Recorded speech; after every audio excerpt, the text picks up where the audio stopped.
Ya, selamat pagi. Perkenalkan, nama saya Bagus Taufik Hidayat. NIM 2210114005 dari Prodi Teknik Informatika kelas 004 CSTPLE 003. Sini saya akan menjelaskan sedikit terkait apa itu web server dan database server. Untuk landasan teorinya adalah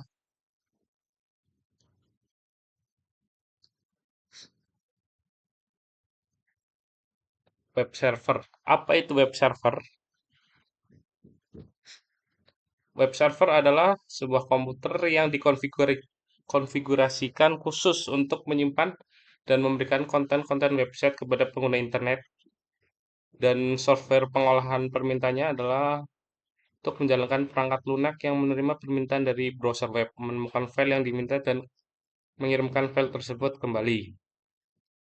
Membuat website accessible. Tanpa web server, website tidak dapat diakses oleh pengguna internet. Contoh web server adalah Shopee, Lazada, Gojek, dan lainnya yang ada di grup. Dan apa itu database? Database server adalah komputer yang menyimpan dan mengelola data dalam format terstruktur. Gunanya adalah untuk mengakses web server yang tadi kita buat. Database server menggunakan software seperti MySQL, PostgreSQL, atau MongoDB untuk mengelola data. Data ini dapat berupa informasi pelanggan, riwayat transaksi, inventaris, atau berbagai data lainnya yang dibutuhkan oleh aplikasi tersebut. Database server memungkinkan aplikasi untuk mengakses dan memanipulasi data secara efisien dan aman. Mereka juga menyediakan mekanisme untuk mengamankan data, memulihkan data jika terjadi kesalahan, dan memastikan konsistensi data. Keunggulan menggunakan web server dan database dalam server cloud, seperti di AWS Cloud, Google Cloud, dan yang banyak yang lainnya. Skalabilitasnya yang tinggi, cloud memungkinkan penyesuaian sumber daya secara mudah, dapat digunakan menambah atau mengurangi kapasitas server sesuai kebutuhan, dan memudahkan perusahaan. Keamanan yang ditingkatkan dari eh, penyedia cloud tersebut. Terus kemudian ada ketersediaan yang tinggi. Server cloud dirancang untuk ketahanan, menghindari downtime dengan redundansi dan pencadangan yang data. Biaya yang lebih efektif, kita tidak perlu merawat komputer atau mengelola server jika kita ada di cloud. Jadi kita hanya pengguna dan membayar apa yang sesuai dibutuhkan. Arsitektur dasar web server dan database server dalam cloud, permintaan pengguna. Pengguna mengakses website melalui browser, web server menerima permintaan dan mengirimkan konten website yang diminta oleh pengguna. Kemudian database server menyimpan dan mengelola data website tersebut. Kemudian respon web server menampilkan konten kepada pengguna yang diminta tadi. Arsitektur dasar ini menggambarkan bagaimana web server dan database server bekerja sama dengan cloud.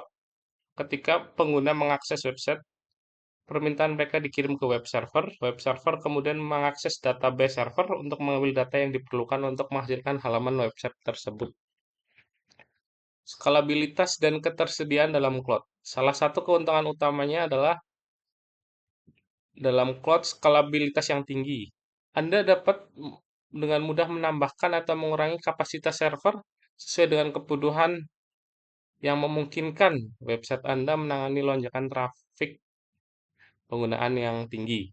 Skalabilitas cloud server juga menawarkan ketersediaan yang tinggi. Server cloud dirancang dengan redundansi dan cadangan data untuk meminimalkan downtime. Website akan tetap optimal meskipun terjadinya gangguan pada satu server. Keamanan dan kepatuhan dalam cloud.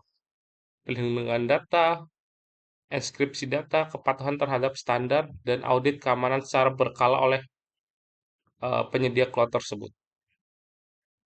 Integrasi web server dan database server dalam cloud. Ada satu, yaitu sinkronisasi data. Web server secara berkala mengakses database server untuk memperbaharui data yang ditampilkan pada website. Akses terkontrol. Web server hanya mengizinkan untuk akses data yang diperlukan untuk meningkatkan keamanan dan mencegah akses yang tidak sah.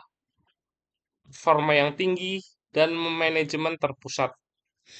Sekarang skenario penggunaan web server dan database server dalam cloud. Ada e-commerce, aplikasi web, game online, platform, dan penyimpanan data.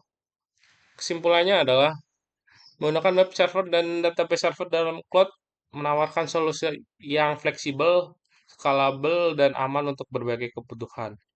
Pertimbangan jika kita akan menggunakan cloud yang terpercaya dan sesuai dengan kebutuhan yang kita akan gunakan. Evaluasi terkait kebutuhan kapasitas, keamanan, ketersediaan yang diperlukan untuk aplikasi web. Nah, jadi di sini saya akan mensimulasikan gimana cara proses pembuatan web server itu sendiri. Yang sebelumnya sudah saya praktekkan di tugas dari Pak Firman. Untuk ini saya udah login, DS-nya ini kita akses ke putih. Nah, saya sebelumnya sudah menyimpan defaultnya. Untuk proses pembuatannya akan kita ulang. Contoh ini, kita membuat database dulu di EC2.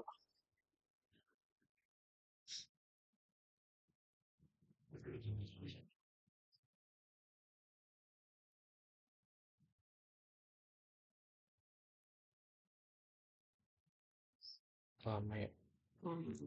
Eh,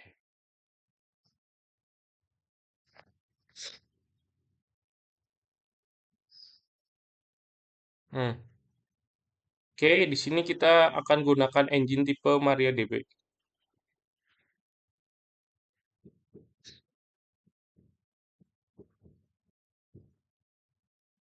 Engine versinya sesuai aja. Di sini template-nya kita gunakan yang free tier. Karena ini untuk praktek saja, ini yang gratis. Untuk database servernya namanya bagus praktek. Master username admin biasa, ada master password. Oke, kita ganti. Oke,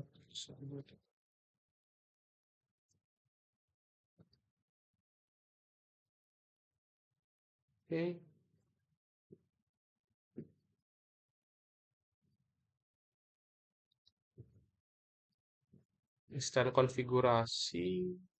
Oke, penyimpanan oke. Oke, di sini connect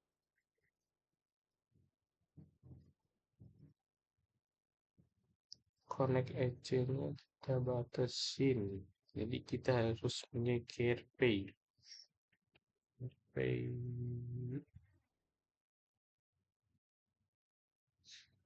tar CarePay. Startnya DB. Penyimpanan lah, Fable. Connect EC2. Oh, sini.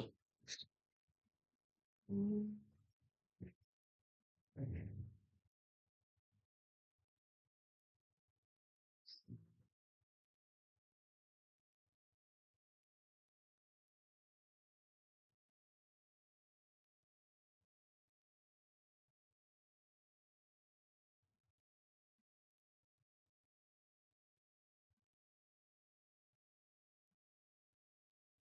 Oh, ini yang RDS ya, website database ya. Oh iya, sorry. Ini bukan RDS. Kita salah, harusnya yang EC2.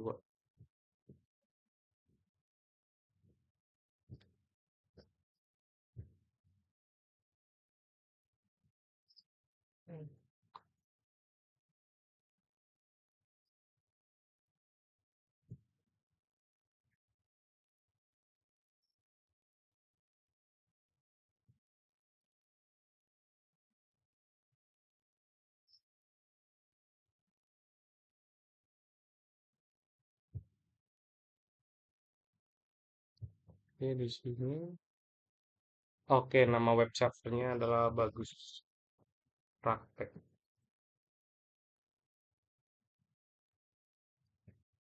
sistem yang pakai Ubuntu.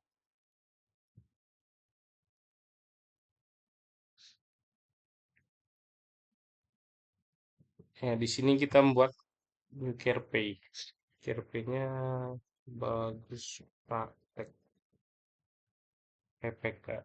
Jadi setiap kita akan login, kita membutuhkan PPK ini, file ini. Karena terbatas, tidak semua bisa mengakses. Yang disebut skalabilitas yang tinggi. Keamanannya juga udah terjamin. Ntar otomatis terdownload ya.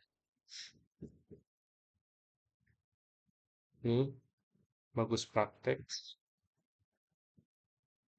TTPS, SSH, jadi bisa dimanapun pakai komputer siapapun. Cloud system.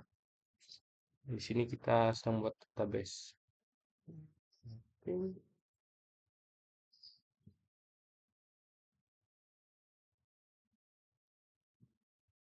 File declaration.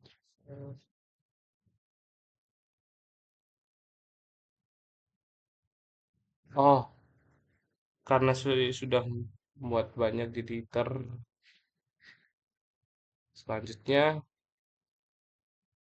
dibatasin jadi saya nggak bisa membuat di sini. Hmm. Nah, ini sesi yang sebelumnya Ubuntu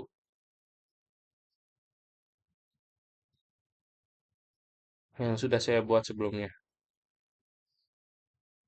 Saya akan install ulang. Untuk kodenya udah saya simpan ya di sini biar memudahkan.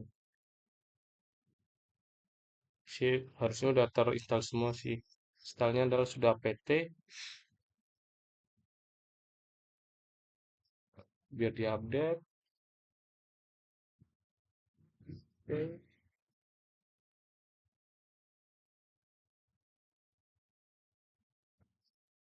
Terus kita install Apache harusnya sih udah available ya.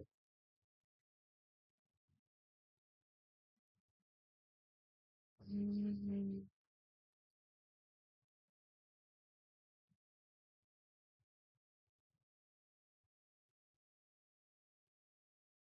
Nah, install Apache already. Sini sudah terinstall ya. Kemudian yang it's Apache untuk pembuatan MySQL. Ini sudah terinstall. Dan install MariaDB. Udah semua ini karena sebelumnya sudah saya buat. Oke, sudah dulu. Biar masuk ke root. Ini untuk masuk ke halaman HTML. Ini untuk mengakses instalasi WordPress pada web server ini.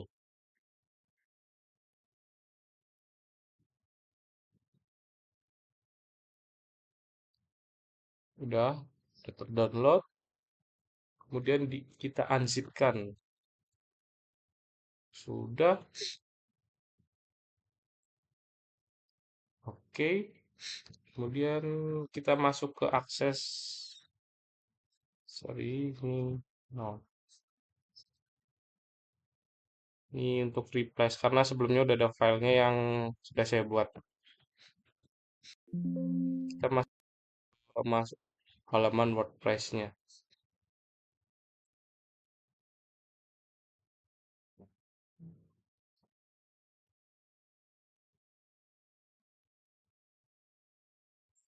Oke, sedikit lambat ya.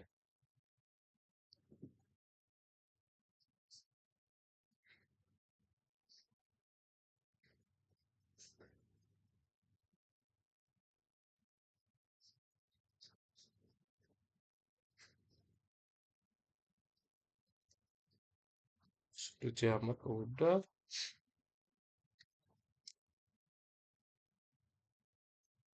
Ya udah.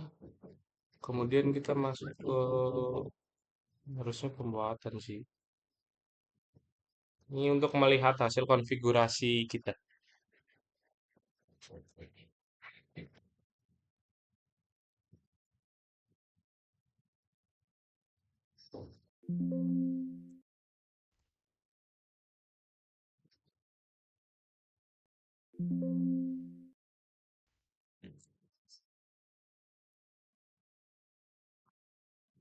cek hasil konfigurasi yang sampel.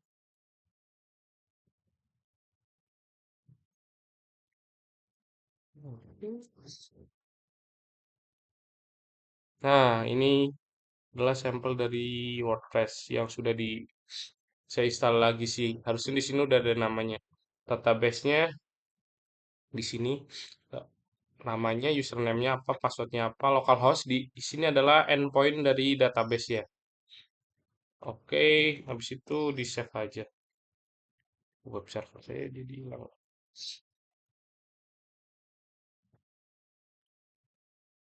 Kemudian ini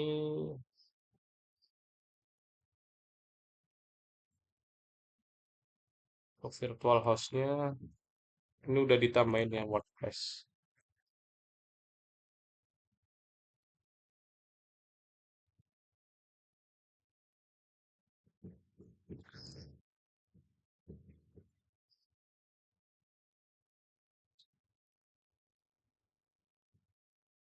Semua sudah. Ini terus kita install Sharebot. Sharebot ini gunanya untuk apa? Untuk keamanannya lebih terjamin. Jadi ada sertifikat HTTPS-nya. Ini Sharebot semuanya udah sistem restart. Oke.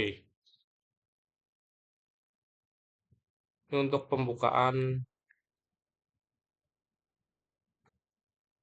HTTP-nya ya.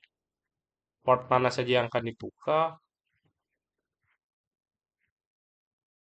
Udah, terus MySQL. Kita mau melihat database yang sudah tersedia. Oh, ini karena masih di dalam WordPress. Hmm.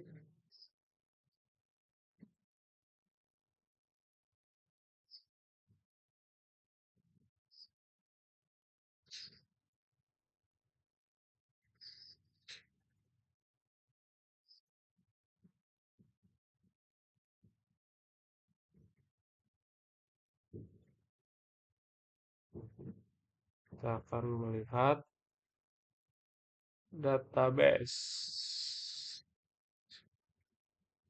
Oh iya, sorry. Kan kita exit dulu. Nah, udah masuk ke rootnya. Sudomin. Eh, sudomin. Masuk ke root. Sudo root. Hmm,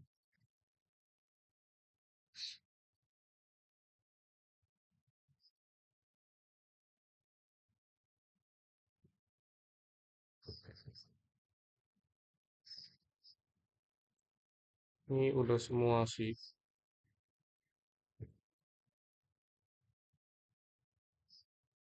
Selanjutnya, setelah udah, ini contohnya Gus TH.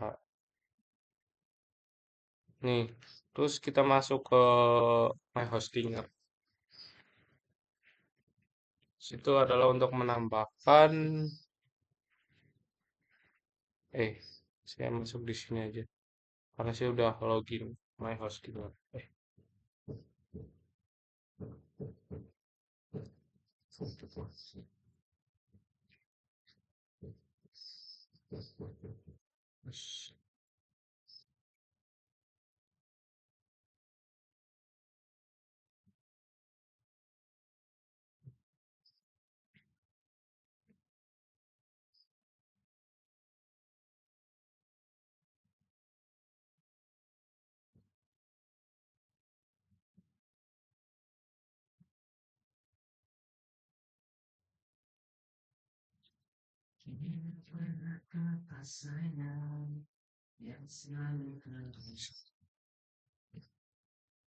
sini gunanya apa?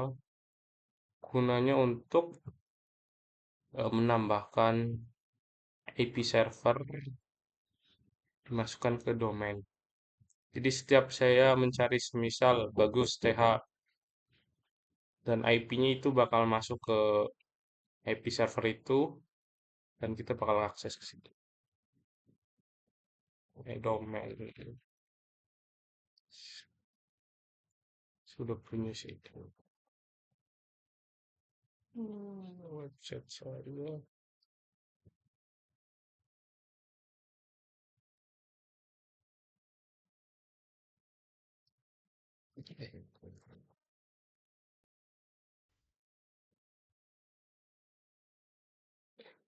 Install login.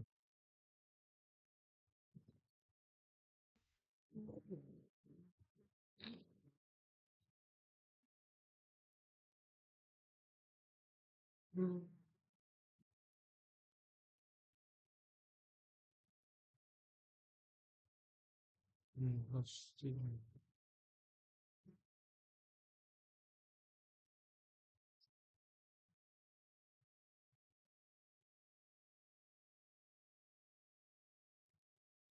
Itu udah. Kemudian setelah udah diakses ke domainnya, kita lihat hasilnya. Hasilnya adalah seperti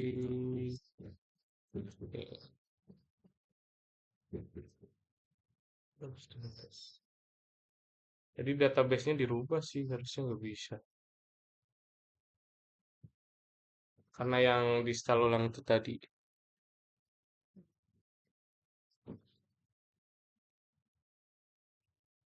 Oke.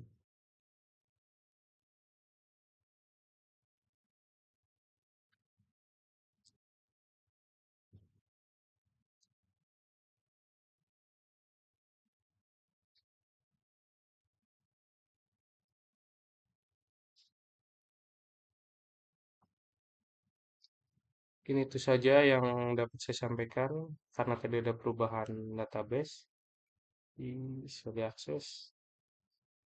Saya ucapkan terima kasih untuk hasilnya yang ada. Nanti saya rubah ulang. Ya, kenapa video ini saya buat? Karena kemarin tuh ada kesalahan terkait, jadi saya menginstal ulang lagi untuk sampel WordPress-nya, itu mengakibatkan database yang saya buat itu hilang. Nah, ini udah saya buat ulang. Ini adalah Bos Bagus Text. Ini rootnya ini, udah buktinya saya install ulang lagi. Jadi untuk kita men-search Bos Bagus Taufik th.th itu akan nampilin ini web server yang kita buat.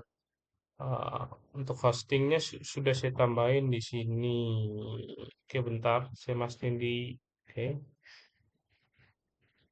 ini ketika kita mengklik Bos Bagus th.txt, maka kontennya akan menuju ke IP ini, web server yang udah kita buat dan database-nya.